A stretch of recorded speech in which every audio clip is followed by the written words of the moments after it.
আল্লাহ তাআলা 12টি গুণওয়ালা মেয়েটিকে ভালোবাসে। এই 12টি গুণ যে মেয়েটা আছে আল্লাহ তাকে ভালোবাসে মেয়েটি। 1 নাম্বার, যে মেয়ে কষ্ট পেলে মাফ করে দেয়। 2 নাম্বার, যে মেয়ে ধৈর্যশীল নারী হয়। 3 নাম্বার, যে অন্যায় করে তওবা করে, পরিবর্তন হয়ে ভালো কাজ করে, কে ভালো হয়ে যায়। 4 নাম্বার, পবিত্র নারীকে।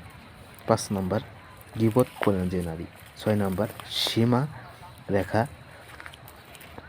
অর্থাৎ স্বামীর সাথে খারাপ ব্যবহার করে না। 7 নাম্বার, যে নারী চোখের হেফাজত করে। 8 নাম্বার, যে বের হওয়ার সময় পারফিউম অশ্লীল পোশাক পরিধান করে না, পর্দাশীল অর্থাৎ বোরকা পরিধান করে। 9 নাম্বার, স্বামী পাত্র। 10 নাম্বার, পর্দাশীল। 11 নাম্বার, দিনের জন্য বিয়ে করে।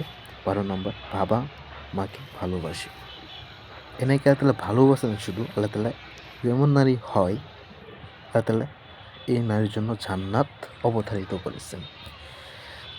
আর যে স্বামী এরকম মেয়েকে বিয়ে করবে সেই স্বামী ভাগ্যবান, কারণ সেই স্বামী সেই স্ত্রী উসিলায় সেই স্বামী জান্নাতে যেতে পারবে। আর যদি সেই স্বামী পাপী হয়, বেনামাজি হয়, অর্থাৎ সেই স্বামী সেই স্ত্রীর কারণে